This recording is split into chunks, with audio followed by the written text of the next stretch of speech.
This is NHTV2, North Haven Government Television, a service of North Haven Community Television.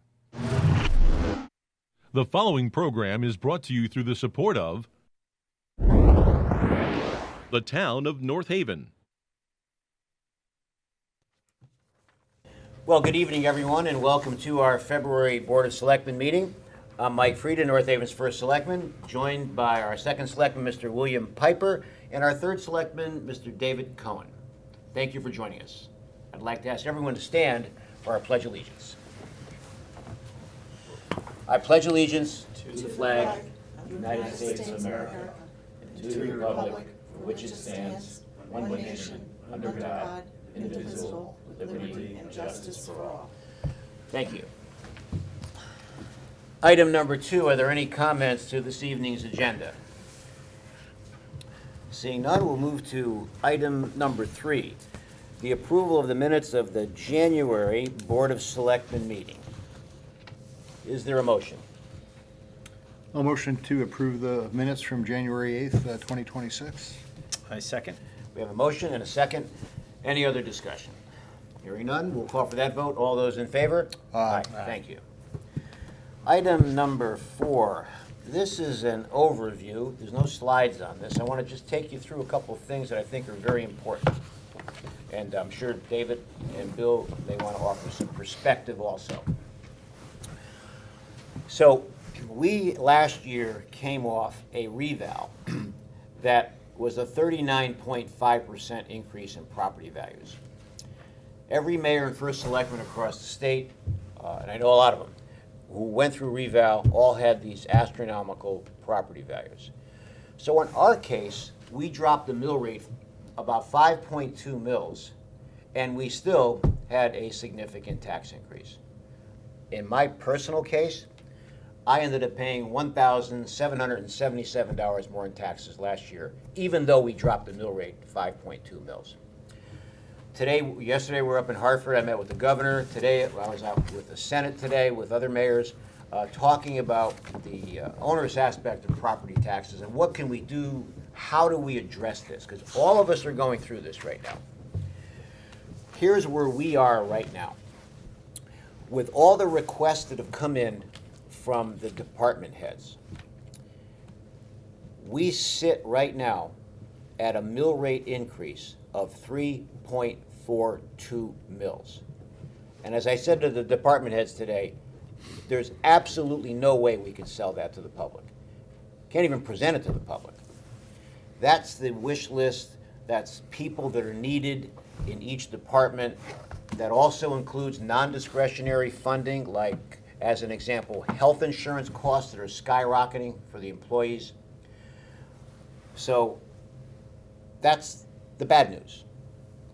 If there's any good news, and I know David and Bill were part of the workshop session when I was here, we were here last Saturday talking about with the Board of Ed, we remarkably saw a grand list growth of 2.7%.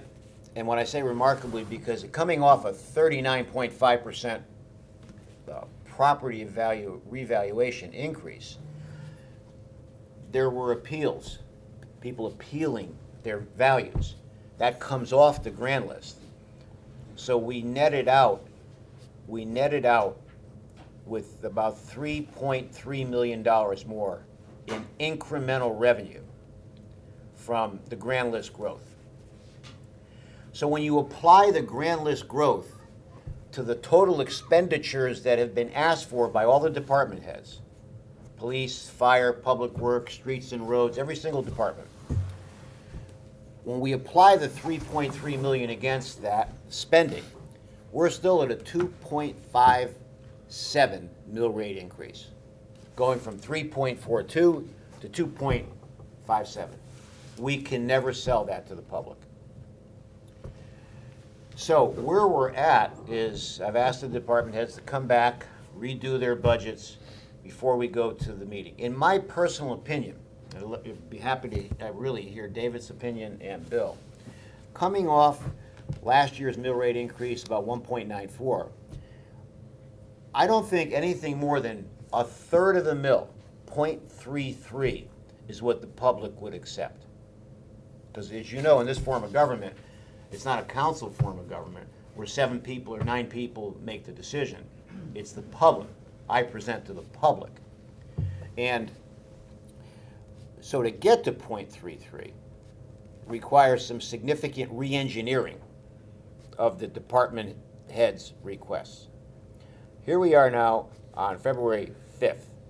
So we'll go to our first public meeting on this budget, probably somewhere around March 9th or 10th. Then, of course, we come back in April, and then there's a referendum in May.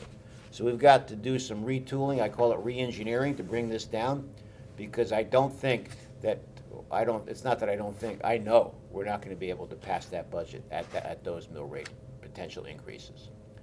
So I'm going to now stop. I know David's on the agenda. We asked him also to say a few words. But before we move to David or segue into David, any other discussion on that? That was my only item on this overview. I mean, I think all we can do is try to come up with something that as best we can fund things like public safety, public works, our school system, and at the same time not overburden our taxpayers. Based on what we had, based on, as you mentioned, Mike, with the occurrence of a reval where it shifted a lot of the burden to the residential side from the other side. So, Right. and my increase was definitely over $1,500. So, and I have no doubt that there are people that had obviously maybe more than that. Yeah. But I think it's a reflection that that we have a good community with good services, good school system, and people want to live here. And I think we were seeing that already in that when we had the Board of Education budget presentation, they're actually, we had a decrease in the number of students over the last decade or so. But we actually are now projecting a small increase. I think they said, 90 or so students that we're projecting over the next few years. So the younger population in town in terms of students and younger families is actually growing. So I think and that's actually a very positive sign. So I think we're going to do the best we can from all different directions, as Mike was saying, and not forget the taxpayer, but also remember that our town is based on, we're all in this together, and we need to provide services that are important, which is what attracts people to come to North Haven. So before I turn it over to David, thank you, Bill. I just want to say one thing before I turn it over to David, that the total requests from all the departments for incremental funding, which includes health insurance increases, which includes things like annual required contributions on pension programs. The total request has come in at $13,609,000. It's roughly about a 10% increase. So that right there, that is fairly significant, right? That's the 3.42 mill rate increase. I want to just summarize again. If we apply the grand list growth to 3.3 million, that brings it down to 10 million plus. That gets us down to about 2.57 mils. We've got to get this down somehow to 0.33. David, turn it over to you. Thank you, Michael. Thank you, Bill. Yeah, it's. I think you always say this when we approach budget season, that it's a very difficult budget year. I think we always say that every year, and then we always say, but this year is really, really hard. But I think it's true that this year is particularly hard. We look, our most fundamental obligation to town, our most important job is to prepare a budget that makes sense for everyone in town and that provides services that work for folks in town. That's our job, right? That's what we're here to do. We're here to run a town and make sure that people get what they need, and that our schools continue to perform the services that they're asked to perform, and that the rest of our town performs the services and conducts themselves in accordance with our budget and our demands of our town, which are great. Honestly, our town is a wonderful town, but our demands are significant. What I have been struck by in my first year in this process, and the reason I asked Mike just for some time today, is I think what's lost sometimes as we talk about our budget, and we talk about what a difficult year it's going to be, and we talk about, you know, what the town's appetite might be for an increase, if the town has an appetite for an increase on the heels of last year, is what is the process? You know, what actually happens when we prepare a budget? Because I think sometimes that's a little opaque for folks. That's a little unclear. So what happens, if you'll indulge me here, guys, just a few minutes, I think it's important for folks to understand how the house gets built. So we have multiple departments in our town: Department of Public Works, Police, Fire, IT, Library Services, a host of other departments, all of which have a budget.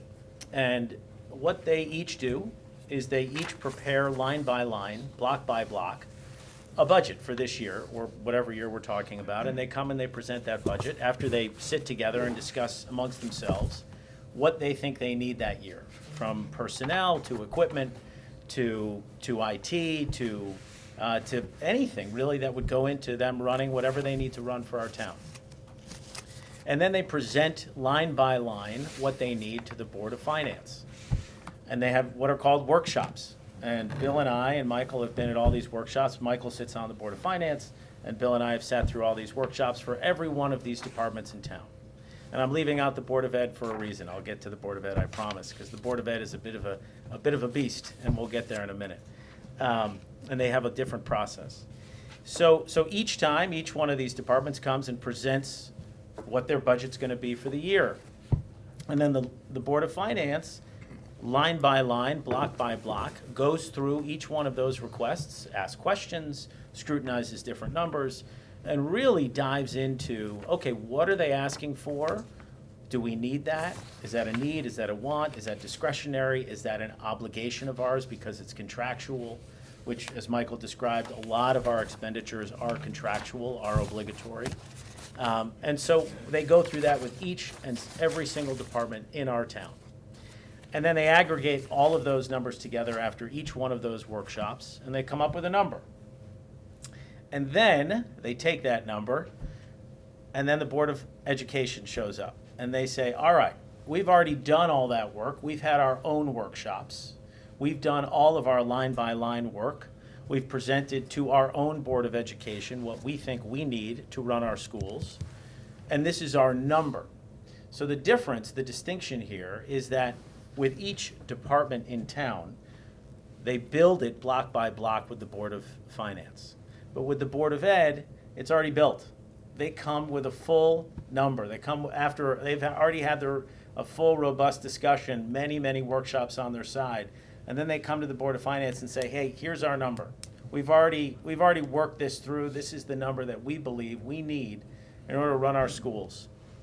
And here are the things that are discretionary, which are very, very tiny. And here are the things that we have no choice but to deliver on, which includes pension obligations, healthcare obligations, salary contractual increases, which of course is true across all of our departments, not just Board of Ed. So what Michael and the Board of Finance has to do is they have to take the number that is provided by the Board of Ed and then all the numbers that they've built together on the other departments, combine the numbers together and figure out, holy smokes, what is this number, and does the town have an appetite for this kind of increase? Because of course, every year there's going to be an increase. If you think about it, everyone in our town who works for our town, be it a teacher or a nurse or someone who works for DPW, there are obligatory contractual increases in all of our contracts with them, 3%, 2.5%, whatever it is. We have healthcare costs. Everybody's got their own healthcare costs that they are seeing skyrocket right now. The town has the same issue. So they all come and they present their numbers, and we look at our total number and we say, wow, that is a big number. And then we look at the people who prepare those numbers and we look at ourselves and we say, where can we cut? Where can we actually take some of this off? Where can we, is there any fat here? Is there anything we can do to bring these numbers down? That is the ongoing discussion that we are having, that Michael and the Board of Finance are having with every single department. When Michael says, I've asked each one of our department heads to go back and see if they can cut some fat off their budgets, if there is any fat to cut, and the Board of Ed has to do the exact same thing, because ultimately what we have to do as a town is we have to build one house together, right? One house. There are some towns in this state and in other states that have a Board of Ed budget vote and a town vote. We don't have that. And I actually love that we don't have that, because it reminds us every time we go to the polls for referendum that we're one town. And we're all in this together, and we all have to make this work together.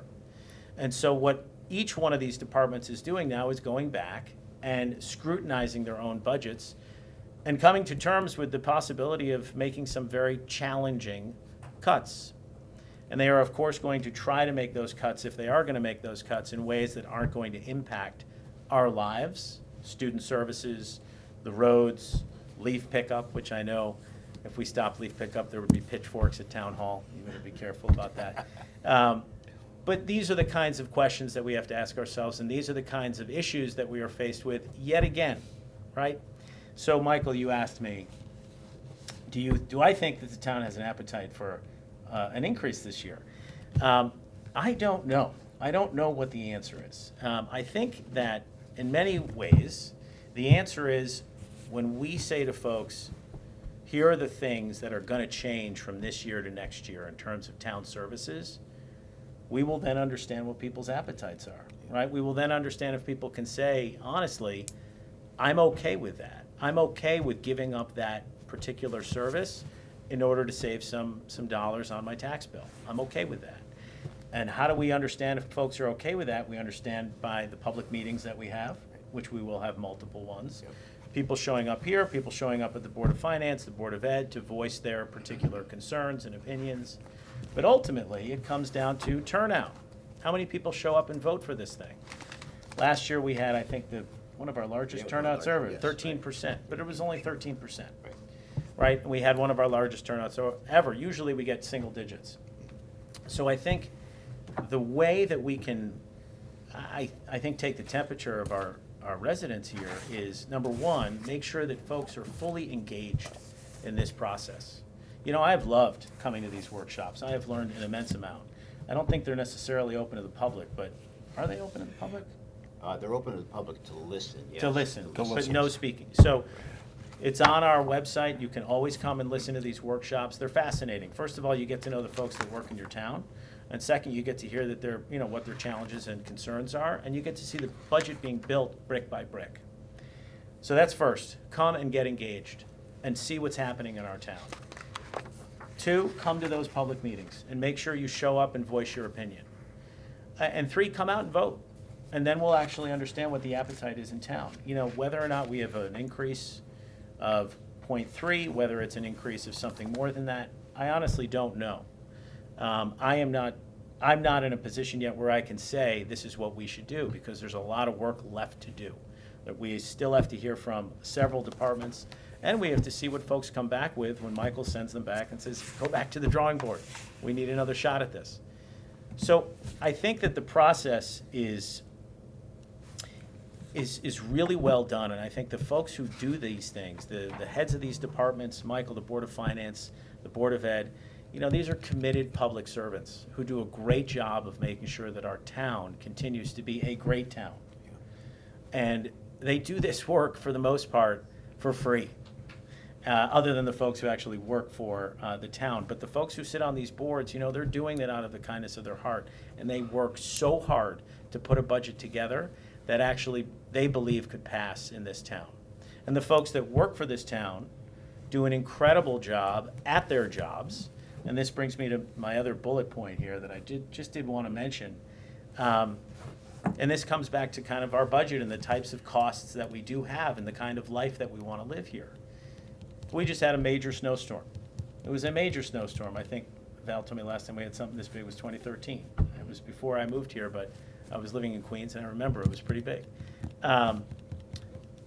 Our Department of Public Works, our grounds crews at our schools, our sanitation department, our fire, our police, they did an incredible job of keeping this town clean. The streets swept, the trash was picked up. We had one day that sanitation took before it got back out there and got our trash. One day. And if you went around this town on Monday after the storm, we could have had school. we didn't have school, which my children were happy about, but we didn't have school, not because the roads weren't ready, but because it was, folks needed some time to breathe, and teachers had to get in from other towns, and sometimes the other towns aren't as well taken care of as our town. If you drive around this area, you will see North Haven is the envy of other towns from our Public Works Department. We really are. And our town does an incredible job of taking care of our people. And on Monday morning, people got to go to work. People who had to go to work on Monday, they got to go to work because our roads were clear. And that is a real accomplishment for the folks who work in this town. And so when we think about our budget, to come full circle here, when we think about our budget and what kind of town we want, we have to remember that every decision we make has a consequence, right? It has an impact on how our town lives and works and breathes. And so when we have a budget that asks something of us, like taking money out of our pocket and giving it to the town for the greater good, we have to ask ourselves, when there are these questions about, is it too much? And if it's too much, how do we cut costs? Well, we have to be really smart and thoughtful about the costs that we do cut and the decisions we do make, because they will have a direct impact on our lives. And that could have been Monday. If we made a decision about how we take care of DPW in last year's budget and they didn't have the right equipment to take care of our streets, well, that would have impacted everybody's life. So just remember, and I thought about this a lot on Monday, that as we're going through these workshops, that they have a direct impact on everyone's life when we make a decision about how much money and what our resources are and what we're going to spend on our town and what we're going to ask our town to come out of pocket to do for our town for the greater good, that it really is for the greater good. And these are really hard decisions, and our town does an amazing job of taking care of our residents and providing for our residents. And as Bill said a minute ago, people want to come here. They want to come live here because we have great schools, because our streets are clean, because our roads are clear on one of the biggest storms in a decade. That's why people want to live here. And that costs money. And so it's budget season, and it is a hard year. But I think that the tension that exists between making sure that folks don't come too far out of pocket, but that we have the services we need, that tension is very healthy for our town. And that healthy tension, I think that we should engage with and we should participate in, and I'm really proud of it. And I've been really enjoying what I'm seeing, and I'm excited for the next couple months. I know it's going to be hard, but let's do it. Very well stated. David and Bill, very well stated. And maybe to further supplement what David and Mike have said, the budget workshops are open, but no public comment. I mean, it's a chance for each of the departments, Board of Education, to present their budget. As a lot of you in the audience and who are watching us on TV know, and Mike kind of alluded to, we have a public hearing where you can get up and comment to give feedback to the Board of, Mike will present the town budget, the superintendent of schools will present the Board of Education budget to everybody in the audience, and it's held over at the auditorium at the high school. And that actually is scheduled for April 13th on a Monday. So that's the chance for everybody, after all this goes on, and then we come up with the best numbers possible to try to satisfy on one side what the tax rate will be, and also to provide services on the other side. There is that opportunity for everybody to get up and give their input, and that's on April 13th over at the town hall. And then there's one last chance to hear it, as I think all of you know. The annual budget town meeting is on May 11th, but that is a week, actually 8 days before the referendum on May 19th. So that's really where, after everything is said and done, and before we all vote on the budget, there is an opportunity to let the Board of Finance and the Board of Education hear everybody's input, and that begins on April 13th. And everybody and anybody who lives in town can get up, and after they see the presentation made by Mike, the budget books are available for everybody there, as well as being online, to be able to give their input on the budget. And then the Board of Finance and the Board of Education can react to all that public comment. So. Yeah. which So they do. April 13th is the, Monday, April 13th, at 7 PM, High school. you know, is the key date. All right, before we move to the next item, I would not normally do this, but I know a couple of people came in a little bit after I started to speak here. So just to summarize on 3 points, all the requests that have come in from the department heads were at a 3.42 mill rate increase. After we apply the grand list growth, which was significant, we're down to a 2.57 mill rate increase.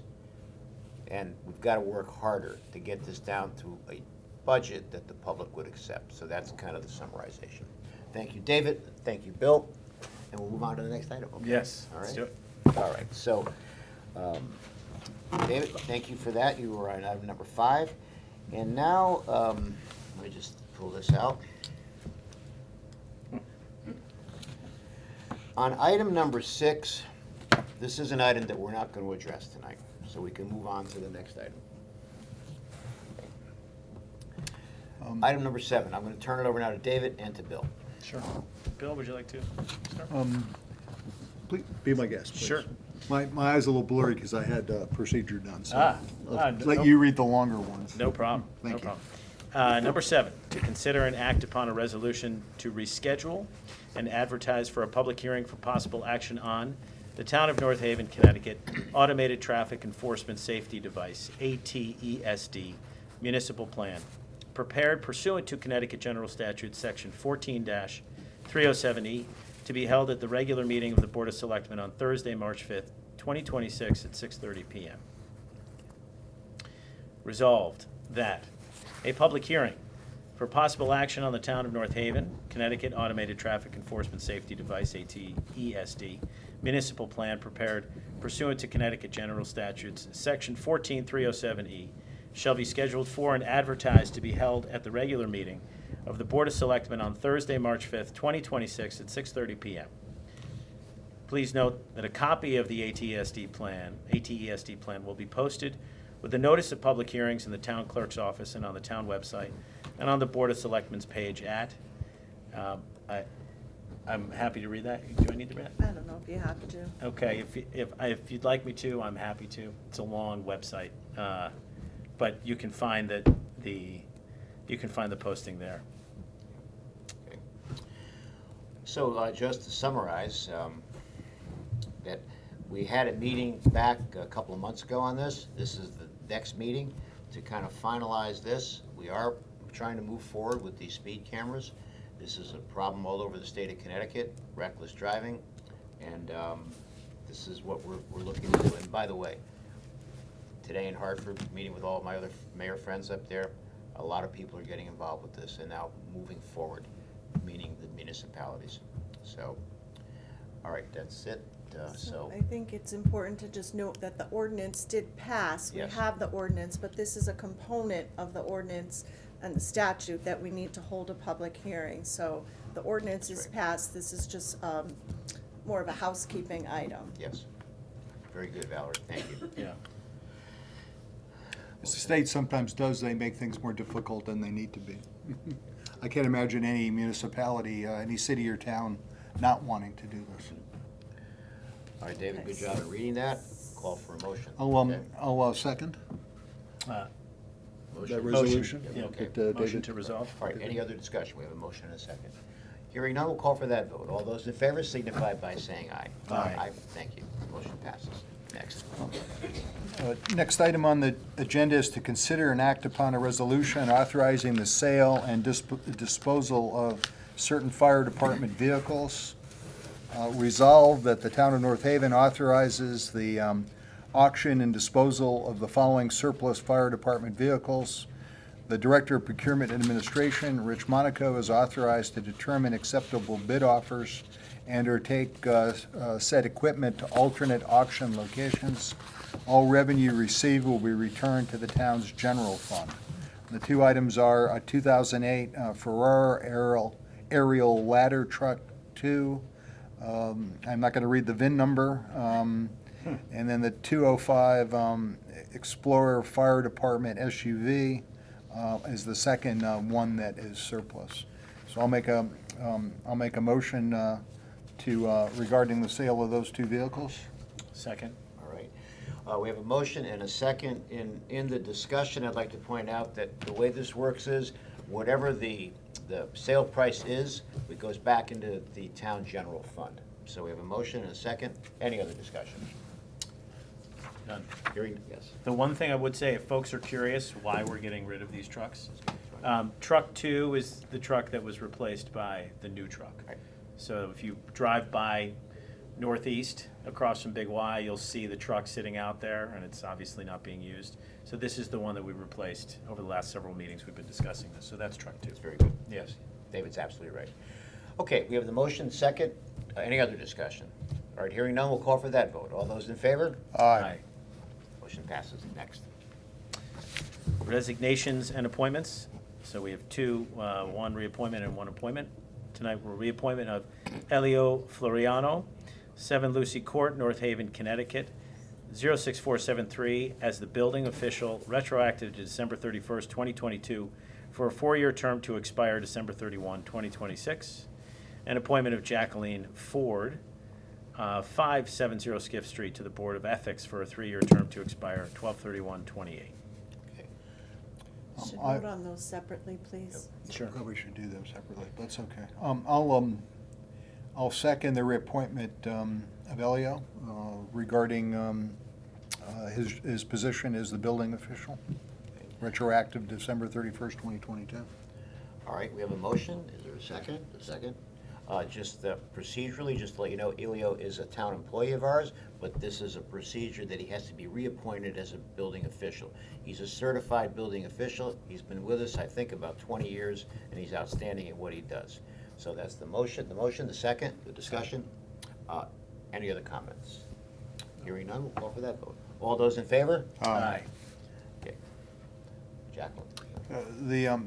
To actually separate it out, I'll make a motion for the appointment of Jacqueline Ford, 570 Skiff Street, to the Board of Ethics for a 3-year term to expire December 31st, 2028. My second. All right. In the discussion, you'll see David and Bill, I'm sure you read it, this wonderful biography of Jackie. Yeah. And so this fills out, because we were 1 short on the Board of Ethics. And so that's where we are. So we have a motion and there's a second. Any other discussion? Hearing none, we'll call for that vote. All those in favor? Aye. Thank you. Next. Okay, can we do this all in one lump sum? Together. Terrific. And we can do we don't have to read the. Great. That would have been terrible for all you people. Property tax refunds. So we have a number of property tax refunds here. We do this at every meeting, of course. Bill, you always do this, and I always love that you do this. I do not see any particular refund that is of any material amount. So I'll make a motion to accept these refunds. All right, we have a motion. Is there a second? I will, and I think as we've discussed before, there's nobody on the list here that we would have a conflict with, and many of them, I think, relate to property taxes for automobiles. So I Yeah. will, that's why they're relatively minor amounts. They don't do, they're not refunds for property taxes. But I'll make a motion to accept these property, I'll second that, David's motion to approve these property tax refunds. Okay, we have a motion and a second. Any other discussion? Hearing none, we'll call for that vote. All those in favor? Aye. Thank you. Okay, item number 13. The next regular meeting of this Board of Selectmen is Thursday, March 5th, here in the Library Community Room. We are anticipating being back in Town Hall, probably sometime in late April or early May. But at least for now, for March, and I think at least for April, we'll be here at the Community Room. For those that don't know, Town Hall is being renovated up on the top floor and the bottom floor, and that's why we're here. We plan to go back to Town Hall once that renovation is done. So, with that being said, we're at the point of public comment, item number 14. Any public comments?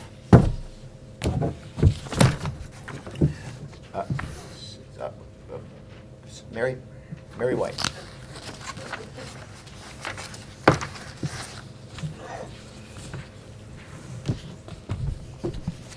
Mary White, Summer Lane. I have a question, a statement, and some information that can impact us all. So the question. So last month, Mike, you had agreed to ask a question or bring up the topic at the monthly meeting with the superintendent of schools and the facilities manager. Let's see, to have the consultants provide the renovation reports on all 4 elementary schools now, since they are required by the state of Connecticut during the grant application process to do it then anyway. And that would be after a positive budget referendum. And so the question is, how did that go? Based on some of the feedback with the public, I don't want to say we're at a standstill now on this project, but I think there's more public meetings that have to take place to vet out with what the public really thinks about a $216 million project. So I don't have any other information other than the fact that I think from this point forward, Mary, there might be another, the next Board of the Board of Education meeting, there might be an update on the 12th, February 12th. But beyond that, I don't have any other information other than the fact that there's a pause right now on this. Pause. That's not to say it's not going to happen, but people are offering their opinion on that type of an expenditure right now. Okay, all right. So are you implying that, when we go to the next Board of Education meeting, that perhaps this question or this request that many of us are looking for as far as the renovation, studies, reports on the 4 schools, that could be answered right then? It might be, It yes, might be, it might be. okay. And I just want to share this, and this I'm only saying this because I went through this at the state level today. With all the leaders of the legislative bodies, all of them will say the same thing. The mayors and first selectmen and state senators and state reps do not have the decision-making on a lot of this. So a lot of times I get requested to get involved with Board of Ed issues, but by statute, I really shouldn't. But because I have a great relationship with the school systems and the superintendent, we work very well together. They usually are very obliging in terms of providing information for me. But the reality is it doesn't happen in a lot of cities and towns. In many cities and towns, the superintendent and the mayor, they don't even talk to each other. Oh dear. There's no conversations at all. We're meeting with Patrick on a regular basis, at least twice a month. Talk to Patrick on a regular basis. We talk to the business manager, Christian Strickland, on a regular basis. I think if you talk to the Board of Ed, you'd say that this administration has been great to work with in trying to help them and collaborating. But there's certain things that I can't demand. Right, So. okay. Can I, one thing to piggyback on Michael here, to your, what you're asking is really important, but one of the things that we cannot control, right? These are things at the municipal level that we cannot control. And one of the biggest drivers, 2 of the biggest drivers of the Board of Ed budget, and this is something that you deal with a lot. 2 things. One is called excess cost sharing, which is simply the amount of money if we send a special education student that we can't take care of in-house and we have to send them out of house. That's how much it costs us to send that child out to another district for education. And at some point, the state steps in and helps us cover and reimburse some of those costs. But those levels are set, those thresholds are set by the state. So that's number one, and that's a significant cost driver for our Board of Ed. Number 2 is the actual cost sharing amount that every student in this municipality gets from the state.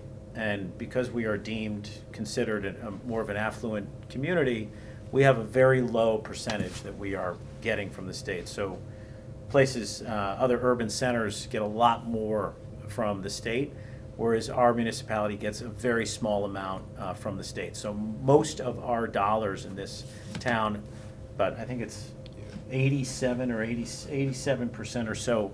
Let me say it differently. Our property tax dollars have to account for 87% of the a child's education, right? We get very little from the state in terms of how much the state delivers to each one of our kids. It costs about $20,000 per pupil in our state, in our municipality, and we get about $1,300, I think, from the state for a child. So all the other dollars have to come from our pocket.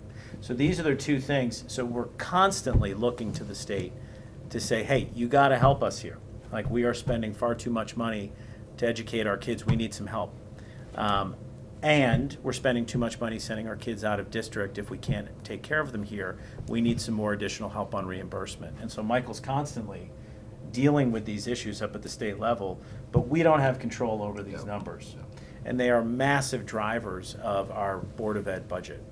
So we as a municipality have to cover a huge amount in our Board of Ed budget that in some other cities and towns, the state helps out quite a bit more. So these are the things that, Mary, that are just not in our power, but that are huge drivers of costs for us. And so some of the renovation issues that you're talking about, it's the same kind of thing. We just can't control some of these things, but we're constantly, we're hitting these notes as much as possible with the state. I know you are up there constantly dealing with this. So I met today with the leaders, as I said, and one school in Stamford, $400 million. And what was said today with the financial people from the state to me, that the costs are out of control on the school construction. So this is something the state is looking at, how to control those costs. So a lot of times I get questions about something like this, but I don't have any say over this. I try to get information as best I can, but it's a very difficult dilemma right now. Yeah. And the state, of course, is under tremendous pressure because their budget is strained as well. I mean, we all, it's a very challenging year. I know we say that every year, but it is, it's particularly hard.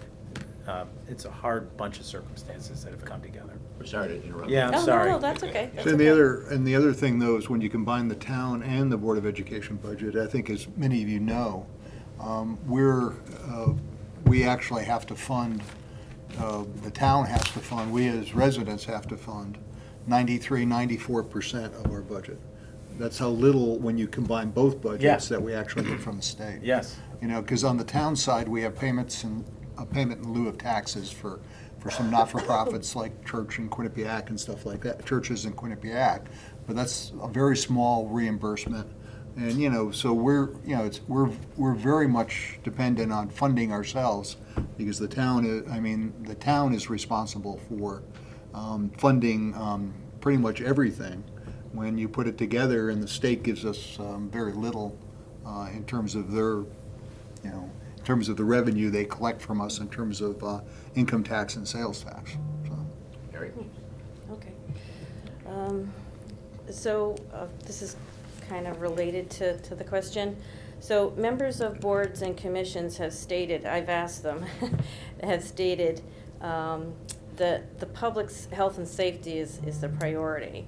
Yet we cannot get the needed 8 new firefighters added to the budget, even adding 2 per year at $250,000 for 4 years. We, however, may be asked later this year to approve this $216 million bonding for 4 new elementary schools.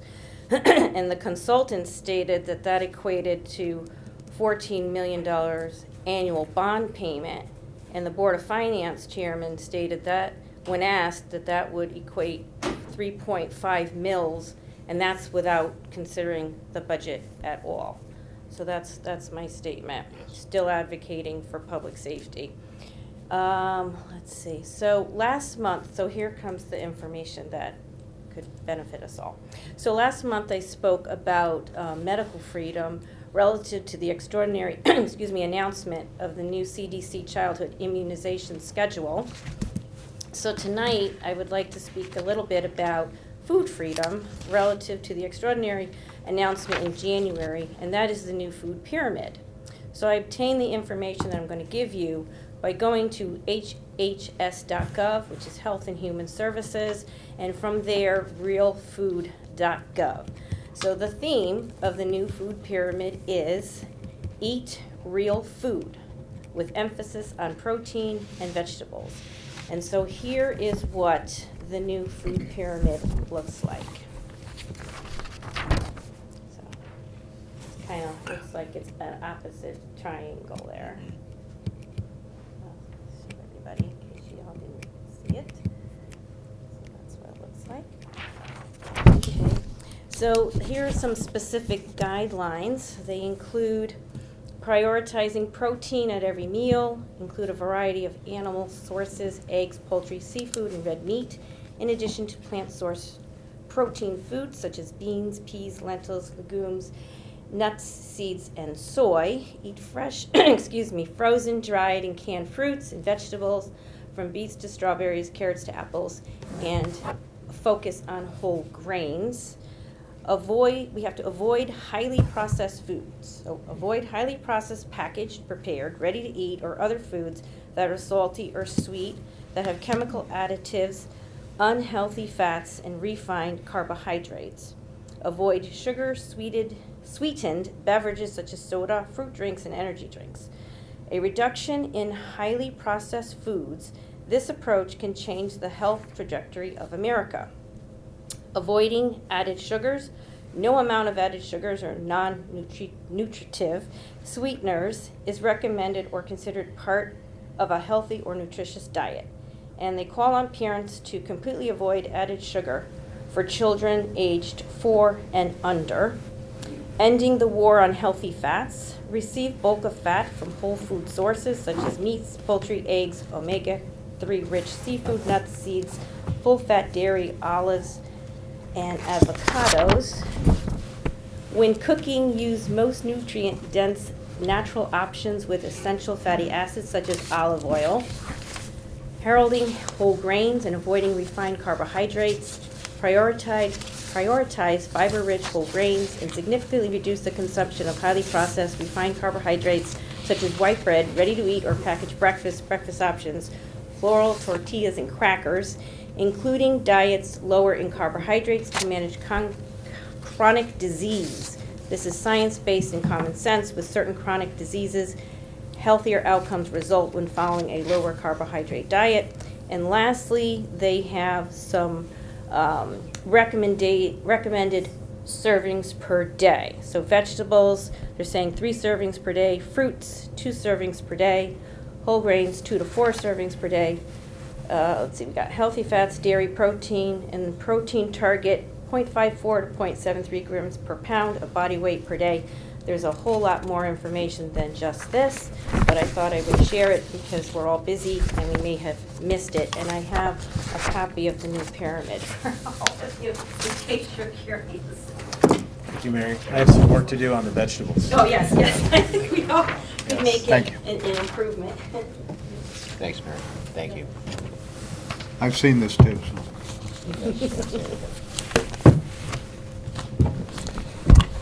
Thank you. Thanks, Thank you. Susie?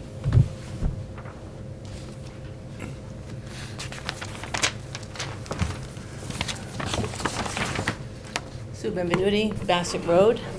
I have this thing here on the tax relief. The applications came out on February 1st, and it's all of them, the elderly, the veterans, and the rent rebates. I was looking for the tax freeze information. Do you know when that comes out? I don't know. That's out of the assessor's office. They manage that. So it's out of the assessor's office, so we don't manage that in my office. No, okay. I So- was there today. I'll ask them next time Yeah. then, okay. My other question is, okay, I went to the senior center on Tuesday, and parking was horrendous because the plow job was terrible. Bad enough we only have a few spaces, which I have mentioned here before and you know about, but if there's 5 spaces in the front, you shouldn't take away 2 with snow, okay? And because everything was closed, there was a chance to actually plow those decently. And it was those 2 spaces and then 2 spaces here and 2, so there was at least 5 spaces that I counted that you couldn't park up a car in. Plus, they didn't even go up to the curb. You know, I clear my driveway, I clear clearly. And I know the people that plow, and they do pretty well. So I called, and at first I got, well, I don't know if the state plows it or the town plows it. I said, well, find out, because it's a senior center and it's town residents that come here. As far as who plows in the back, that's not my business. I'm not calling about them, I'm calling about our parking spaces. So today, since I happened to be in the building inspector's office, and then I went over to Public Works, and the woman called from there over too, and asked, yes, the town does plow. I said, well, can they, she's gonna send somebody out to replow it. Today's Thursday. I mean, I did call on Tuesday while they were out on the roads, and I understand there was a lot of snow. Being seniors, it's kind of like, we have a very small hole to be sitting in North Haven. We have a lot of active seniors. And I just think it's only right that we get cleared, as good as possible when it happens. I know there was a problem, the snowfall before, which was not as bad of a snowfall, but they took away a whole handicap space. So I don't know if they have to put out markers or what they have to do, but they really have to plow us right the first time. That's all I'm asking. They salt up the wazoo. You can't walk into the building without dropping salt off your feet. Well, I'm sorry, but that's, Okay. I'm gonna keep asking for stuff for the senior center, so that's what I'm gonna do. Okay, I think that was it. I can't remember what else I had to say. All right, we'll talk to Mike Maturo tomorrow. I'll tell you what's happening right now, ladies and gentlemen, is that Public Works, they had even though, like David said, overall, it really went well. The Public Works, I was out with the trucks, I was out with people during that Saturday, that Sunday, and that Monday. So I saw firsthand what was going on. But today, in the last couple of days, their emphasis has been, because the snow hasn't melted at the intersections, there's mounds. So what the Public Works has been doing the last 2 or 3 days, or the last 2.5 days, is going and trying to knock the piles down to clear the sight lines for traffic, because right now it can be a significant safety hazard. You're coming out of a street, you can't see, and you take a right, and somebody comes in this way. So that's what they're tied up with. But we'll talk to Mike tomorrow, see if we can push that stuff. Oh, yeah, back. because they are going to address it. They did say that, but I'm just saying if they do that the first time, we have nothing. There's nothing, there's no complaints because it's plowed properly. This snowfall, we know, it was a lot. The last one wasn't a lot, but they still managed to take out spaces. Yeah, that's what I'm saying. It's just, I don't know if they have to put the markers up. I mean, that would be one way. That way they know where they plowed to. So a lot of the coordination on this really is between Paulette and Public Works, okay? So it's not really a Board of Selectmen issue, but because I'm involved with all of it, but really the process should be, if there's an issue in the parking, Senior Center should call Public Works, and they should get a small truck out there and move it out. Okay. So you gotta have the communication in the departments, okay? That's the fastest way to try to get something done. Rather than come here once a month to try to. Oh, no, right, so. I told you. I talked to them on Tuesday. Okay, I very called good. and they wanted to know if I was a resident of North Haven, and I go to the senior center. And that's the only reason why I know what's going on here. And then what happened to be there today. So I brought it up again because I know nothing's been done since Tuesday. And that's all. It's just a very simple, in my mind, simple. Most plow people set out markers, and they plow to the markers. If they did that, it'd be the first time through and they're done. Or we'll coordinate that So- with Mike and Paulette at the Senior Okay. Center, okay? So we'll do Thanks. that. Okay, very good. Any other comments? All right, well, hearing none, I guess it's time to, motion to adjourn. Wow. Okay, so, Nobody has any more comments? I mean, we're here. We're here all night. Motion to adjourn? all right, is there a second? I'll second. All right. All those in favor signify by saying aye. Aye. Thank you for coming tonight. We look forward to seeing you at the March meeting. Thank you.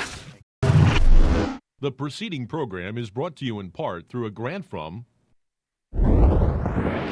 the town of North Haven.